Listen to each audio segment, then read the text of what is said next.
साथियों नमस्कार। काजी नसरुल इस्लाम बांग्लादेश के राष्ट्रीय कवि हुए हैं। उनकी कुछ कविताएं और उनके बारे में कुछ बताने में के लिए मैंने ये वीडियो बनाया है। उम्मीद है ये आपको पसंद आएगा और इस बातचीत के दौरान आप जो है चैनल को सब्सक्राइब कर लीजिए। तो मैं शुरू करता हूँ। एक ये बयान है काजी नसरुल इस्लाम का।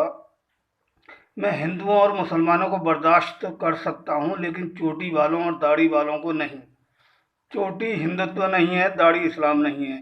चोटी पंडित की निशानी है, दाढ़ी मुल्ला की पहचान है। ये जो एक दूसरे के बाल नोचे जा रहे हैं, ये उन कुछ बालों की मेहरबानी है जो इन चोटियों और दाढ़ियों में लगे हैं। ये जो लड़ाई है वो पंडित और मुल्ला के बीच की है, हिंदू और मुसलमान के बीच की नहीं। किसी पैगंबर ने नहीं कहा कि मैं सिर्फ मुसलमान के लिए आया हूँ या हिंदू के लिए या ईसाई के लिए आया हूँ। उन्होंने कहा मैं सारी मानवता के लिए आया हूँ, उजाले की तरह। लेकिन कृष्ण के भक्त कहते हैं कृष्ण हिंदुओं के हैं। मोहम्मद के अनुयायी कहते हैं मोहम्मद सिर्फ मुसलमानों के लिए हैं। इसी तरह ईसा मसीह पर ईसाई हक जताते हैं। कृष्ण मोहम्मद ईसा मसीह को राष्ट्रीय संपत्ति बना दिया गया है। यही सब समस्याओं की जड़ है। लोग उजाले के लिए नहीं शोर मचा रहे, बल्कि मालिकाना हक पर लड़ रहे हैं। काजी नसरुल इस्लाम का जन्म 24 मई 1899 को पश्चिम बंगाल के आसनसोल के पास चुरुलिया गांव में हुआ था। एक मुसलमान ताल्लुकदार घराने में। घर का माहौल पूरी तरह मजहबी था। उनके पिता काजी फकीर अहमद इमाम थे। एक मस्जिद की देखभाल करते थे। नजरुल बचपन में काफ़ी खोए खोए रहते थे। इसके चलते रिश्तेदार उन्हें दुक्खू मियाँ पुकारने लगे। नजरुल की प्रारंभिक शिक्षा मस्जिद द्वारा संचालित मदरसे में हुई, जहां उन्होंने कुरान, हदीस और इस्लामी फलसफे को पढ़ा। जब वो सिर्फ 10 साल के थे, उनके पिता की मौत हो गई। परिवार को सपोर्ट करने के लिए नजरुल इस्लाम पिता की जगह काम करने लगे। मस्जिद में बतौर केयर टेकर अजान देने का काम भी उनके जिम्मे था। इस काम को करने वाले को मुअज्जिन कहते हैं। इसके अलावा वो मदरसे के मास्टरों के काम भी करते। उनकी तालीम भी इसी दौरान होती रही। नजरुल ने चाचा फजले करीम की संगीत मंडली ज्वाइन कर ली। ये मंडली पूरे बंगाल में घूमती और शो करती। नजरुल ने मंडली के लिए गाने लिखे। इस दौरान बांग्ला भाषा को लिखना सीखा, संस्कृत सीखी और उसके बाद कभी बांग्ला तो कभी संस्कृत में पुराण पढ़ने लगे। इसका असर उनके लिखे पर नजर आने लगा। उन्होंने कई नाटक लिखे जो हिंदू पौराणिक कथाओं पर आधारित थे। मसलन शकुनी का वध, युधिष्ठिर का गीत, दाता कर्ण। 1917 में नजरुल ने ब्रिटिश आर्मी ज्वाइन कर ली।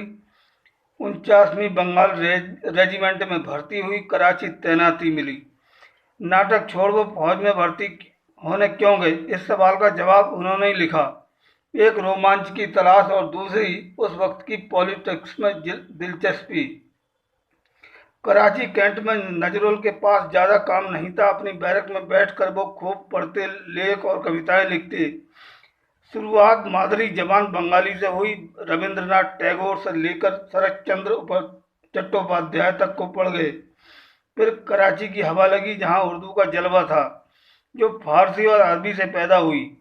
तो नजरुल ने रेजिमेंट के मौलवी से फारसी सीखी। फिर इस जबान के महान साहित्यकारों रूमी और उमर खय्याम को पढ़ा।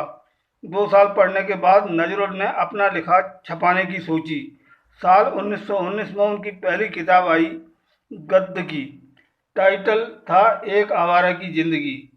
कुछ ही महीनों के बाद उनकी पहली कविता मुक्ति भी छपी। बंगाल रेजिमेंट 1920 में भंग कर दी गई। वो कलकत्ता आ बसे। जल्द ही उनकी नरगिस नाम की एक लड़की से सगाई हो गई। वो उस जमाने के मशहूर प्रकाशक अली अकबर खान की भतीजी थी। 18 जून 1921 को शादी होना तय हुआ।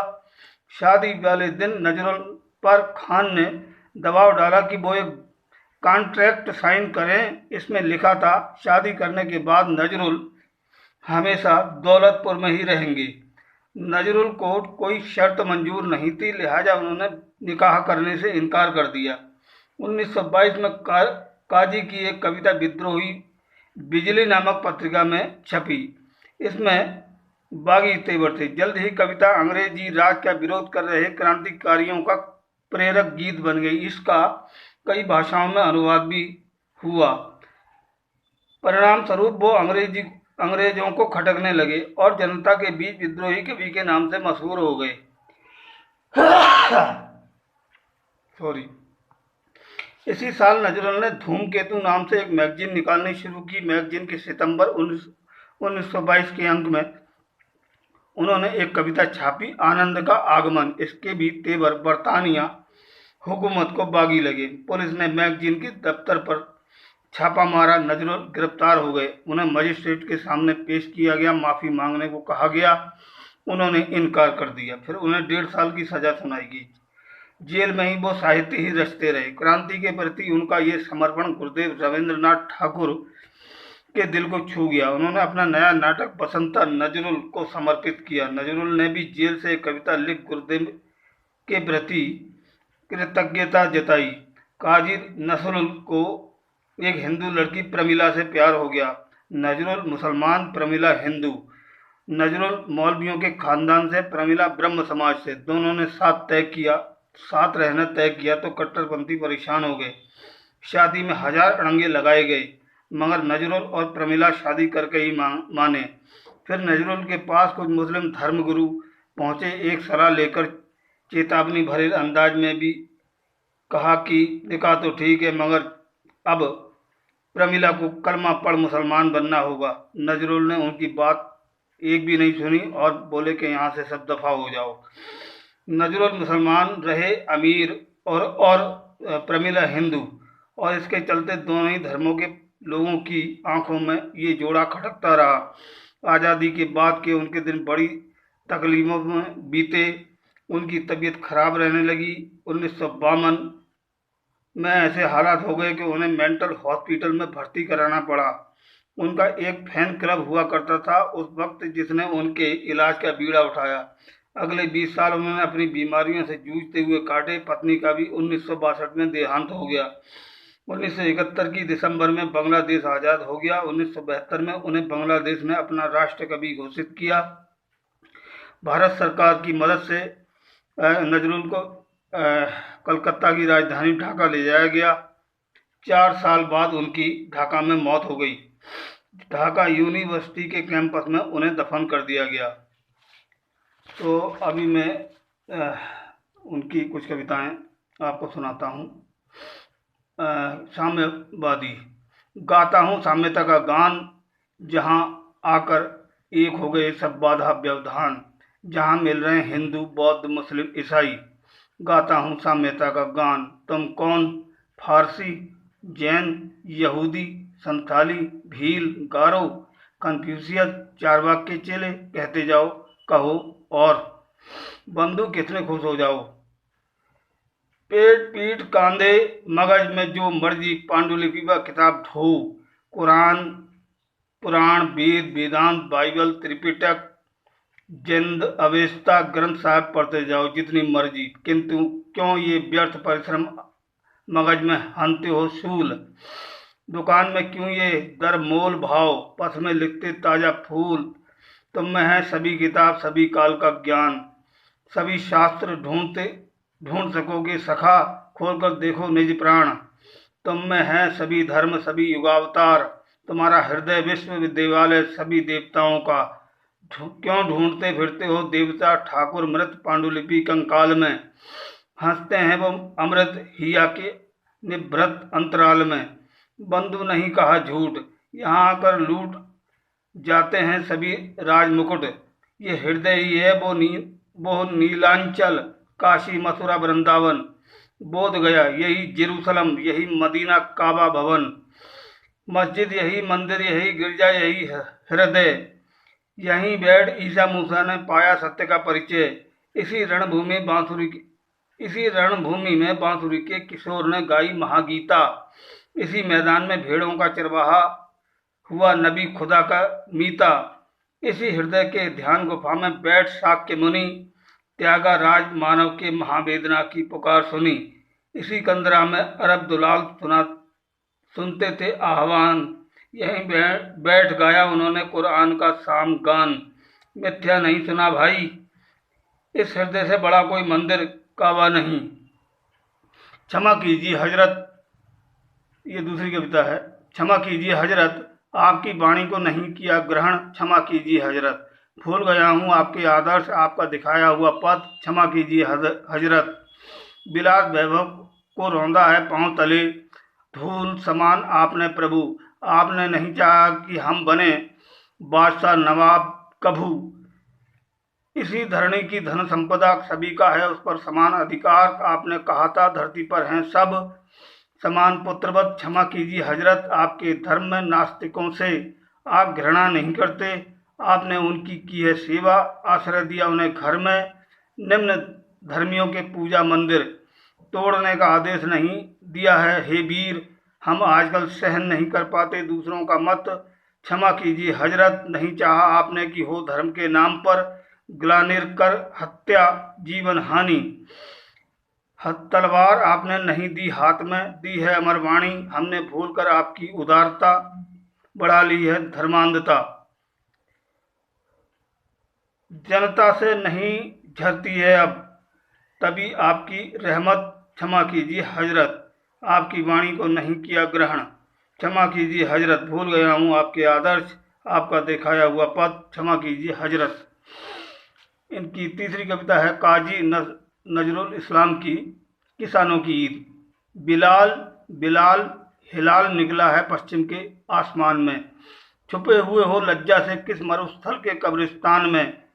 देखो ईदगाह जा रहे हैं किसान, जैसे हों प्रेरित कंकाल। कसाई खाने जाते देखा है दुर्बल गायों का दल। रोजा इफ्तार किया है किसानों ने आंसुओं के शरबत से। हाय बिलाल, तुम्हारे कंठ में शायद अटकी जा रही है अजान। थाली लोटा कटोरी रखकर बंधक देखो जा रहे हैं ईदगाह में। सोन सीने में चुभा तीर, ऋण से बंधा सिर, लुटाने को खुदा की राह में। जीवन में जिन्हें हर रोज रोजा भूख से नहीं आती है नींद। जीवन में जिन्हें हर रोज रोजा भूख से नहीं आती है नींद। मुरमुस उन किसानों के घर आज आई है क्या ईद। मर गया जिसका बच्चा नहीं पाकर दूध का महज एक बूंद भी। क्या निकली है बन ईद का चांद उस बच्चे की पसली की हड्डी। क्या आसमान में छाए काले कफन का आवरण टूट जाए। काश आसमान में छाए काले कफन का आवरण टूट जाए। एक टुकड़ा चांद खिला हुआ है मृत शिशु के अधरपुट में। किसानों की ईद जाते हैं वो ईदगाह पढ़ने बच्चे का नमाजे जनाजा। सुनाते हैं जितनी तकबीर सीने में उनके उतना ही मचता है हाहाकार। मर गया बेटा मर गई बेटी, आती है मौत की बाढ़। यजीद की सेना कर रही है गश्त मक्का मस्जिद के आसपास। कहाँ है इमाम, कौन सा खुतबा पढ़ेंगे वो आज ईद में। चारों ओर है मुर्दों की लाश, उन्हीं के बीच जो चुभता है आंखों में। जरी वाले पोशाकों से ढककर शरीर धनी लोग आए हैं वहाँ। जरी वाले पोशाकों से ढककर शरीर धनी लोग आए हैं वहाँ। इस ईदगाह में आप इमाम, क्या आप हैं इन्हीं लोगों के नेता। निचोड़ते हैं कुरान हदीस और फिक्र इन मृतकों के मुंह में। क्या अमृत कभी दिया आपने, सीने पर रखकर हाथ कहिए पढ़िए। नमाज पढ़ा है कुरान रोजे भी रखे हैं जानता हूँ। हाय रट्टू तोता, क्या शक्ति दे पाए जरा सी भी। ढोया है फल आपने नहीं चखा रस। हाय री फल की टोकरी, लाखों बरस झरने के नीचे डूब कर भी रस नहीं पाता है बजरी। लाखों बरस झरने के नीचे डूब कर भी रस नहीं पाता है बजरी। अल्लाह तत्व ज्ञान पाए क्या जो है सर्वशक्तिमान। अल्लाह तत्व ज्ञान पाए क्या जो है सर्वशक्तिमान। शक्ति जो नहीं पा सके जीवन में वो नहीं है मुसलमान। ईमान ईमान कहते हैं रात दिन, ईमान क्या है इतना आसान। ईमानदार होकर क्या कोई ढोता है शैतानी का बोझ। ईमानदार होकर क्या कोई ढोता है शैतानी का बोझ। सुनो मिथ्यावादी, इस दुनिया में है पूर्ण जिसका ईमान शक्तिधर है, वो बदल सकता है इशारों में आसमान। अल्लाह का नाम लिया है सिर्फ नहीं समझ पाए अल्लाह को। तो ये थी काजी नजरुल इस्लाम की कविताएं। इनको आपने टेक्स्ट में पढ़ना हो तो नीचे डिस्क्रिप्शन में मैं इसका लिंक दे दूंगा। मेरा एक ब्लॉग है, ब्लॉगर पर भारतीय दुनिया blogspot.com करके, उसका लिंक मैं दे दूंगा। क्लिक करके आप इनको टेक्स्ट में पढ़ सकते हैं। तो मैं फिर से याद दिला दूं, अनुरोध है आपसे कि चैनल को सब्सक्राइब कर लीजिए ताकि ऐसे ही आपको जो है रोचक और वैचारिक वीडियो मिलते रहें। और ये वीडियो आपको सही लगा हो तो आप इसको शेयर कीजिए, लाइक कीजिए। और ये वीडियो आपने देखा सुना उसके लिए मैं आपका आभारी हूँ और इजाज़त चाहता हूँ। मिलते हैं जल्दी एक नई वीडियो में। नमस्कार, आभार।